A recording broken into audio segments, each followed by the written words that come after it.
درد آدمو عوض میکنه. بعضی ها رو عصبی و بی‌حس، بعضی ها هم ساکت و گم شده در خلوت خیش. کیو دیدی که الان ته دلش خوشه؟ همشون آخر شبی تو خلوتشون گرفتار فکر و خیالن.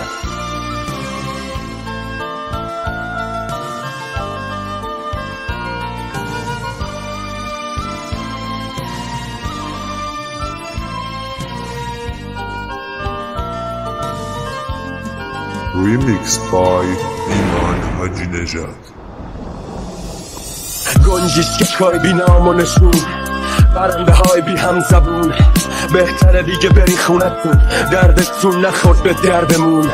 کم زدنتون بستنتون ها، کم قفس کردنتون. باز اومدین اینجا واسه پرواز، کم نکرده کردن گردنتون. از اینجا مثل غریبه برین، از این شهر واسه همیشه برین دنبال یه شهر بهتر، شاید به امید یه نتیجه برین. از سرتون زخم بدنتون، غمتون نوشتون، جیک جیک صوبتون، ترس تو شبتون و حبس نفستون. نفسم گرفت برین یه جایی که ترسی نداره، دور گل خودیه میدونی، هر کی 300 نقابی به شونیش چیزی بازار داغ کلیه میدونی. اینجا خیلی وقت تو خطره، بالا پایین هر دو برش گرفتار سرماست. دستش نشی دوست کیف دره، طور مغز بیونره ولی آزم ناز خاره بد خوش. خدا خیلی وقت خوابیده و دیگران دلیلش این همه سوالای تو جواب.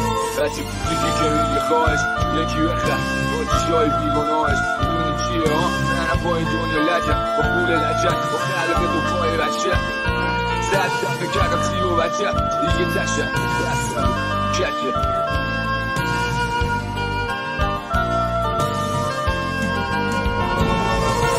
زمان اینجاست که سام نداشته باشی، حساب من کنم بر بچه پایین باشی. با احساسات بازی میکنم، میرم سر خیابان روی صندلی میشینم، کسی ناد و جلو خودم نگاه. پسر چش بیارم از کنار میاد، 45 سال میشه تنها شدم، تنها تو مردم.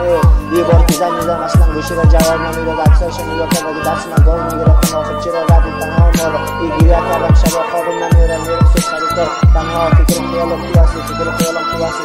آخر تنها شدم، دستای خودم بریدم. آخر کی بریدم تنها شدم، ایش وقت برداری نمیره. گفتم آخر کی هست نمیمیری میگم با زود میرن، محبوب میشن یعنی بعد دیر میرن، یا همون با که منفور میشن. فکر میکنم محصول میدن، جنازه ها که میکنن یهو دیدی میان زیارت. شاید مرد برعکسیم تو که فکر میکنیم زنده ها مغرور میشن. همه خودخواهن، ناراحت این که دیدن محروم میشن. چرا نمیمیری؟ یه رو کینا جلوی مردم کوه میشن. فرهاد دیدن داشت جای کور میکن، فرهاد کور کن.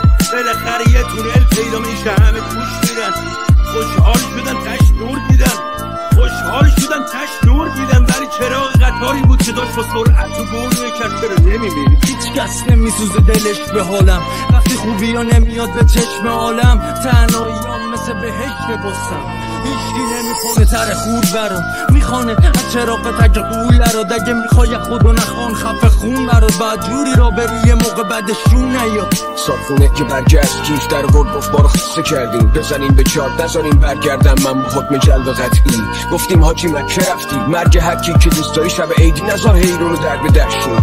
ولی گفت دست من نیست، مادر زار میزد، اساس خونه رو بار میزد. صاحب خونه ای که با حکم تخلیه هی خودشو باد میزد. پدر خسته بود از این شانس، سر شکسته و پریشان. هر از گاهی بهم چشمک میزد که بهم بگه نترس من اینجا. دست و مشقی جمع و تفریق، ضرب و تقسیم، رنگ تفریح، بنبست که مغز تعطیل تو فکر ترک تحصیل.